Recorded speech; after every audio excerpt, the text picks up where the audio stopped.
Season 9 just got announced. But is it any good? Let's talk about everything that's getting added, and then we'll conclude if it's any good or not. Let's jump right into the breakdown of Season 9. For starters, the Fort of Fortune world event is getting a lot of changes. They're adding a new chest called the Chest of Fortune. It's going to cash in for 20,000 gold, and it's also going to contribute to new commendations that will unlock you new cosmetics. Does this mean the tucking meta is going to be coming back? Maybe. They're also updating the 2 Reapers chests. When you cash them in, you're going to be able to unlock a new weapon set. As well, they now constantly have beacons following them, so you can always tell where they are and track players down that have one. The next thing they've done is they've also rebalanced the difficulty of a bunch of world events, such as the Fort of Fortune and Ashen Lords. They're now going to change difficulty based on the size of your crew. Emerging ghost ship fights are also going to be back, but instead of having the head of Flameheart harassing you, your supplies must be dwindling by now. It'll just be a tornado to indicate where it is. The rate you'll find shipwrecks is now also increased. They're also increasing the chance that you'll be in the fog. I don't think anyone wanted this, but alright. And they're also increasing the rate that you'll come across megalodons and krakens. Maybe non-paid actors will find the Shroud of Ghosts now. They're also adding new pirate legend voyages that you can obtain cursed chests and Athena kegs from. The next thing being added is an Athena's Fortune compass. I'm not sure if this compass will be obtained through a voyage or what exactly, but it'll direct you to the new Skull of Destiny,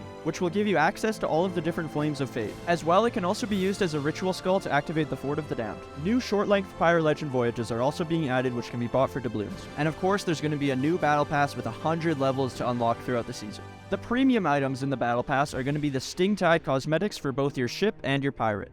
It's going to include the Prosperous Privateer clothing set, cosmetics like these, as well as Gilded Age items for both your ship and your pirate. They're also adding a legendary Bone Hunter jacket and spyglass for pirate legends, as well as new tankards and fishing rods for Emissary Reward. In the Pirate Emporium, they're going to be adding the Sea Serpent ship set, also the Sea Serpent weapon set, and the Sea Serpent costume. The Pirate Emporium will also have the Lodestar ship crest, which I myself think I may be picking up, as well as a Gold Curse Barbary monkey pet, and the Enigmatic emote bundle. There will also be the Hearing Things emote, which you can get for free. The next thing to talk about is how people that try to Red Sea their loot will have their loot spawn at the edge of the Shroud instead of in the Red Sea. As well, seagulls will now fly above any loot from recently sunk ships. They're also adding new Radial menus for both food and bait. You're no longer going to have to take forever unloading loot off your Harpoon, as it's going to get automatically dropped on your ship as you harpoon it. Bait crates are also getting added, which you can either find in the wild, buy from merchants, or buy from Hunter's Call. They're making mermaid statues easier to break and also potentially drop more loot. You'll now be able to equip flags from the shipwright chest instead of having to go up your crow's nest. They're also going to be adding more captain's voyages. As well, captain's logbooks will now track the events of your session.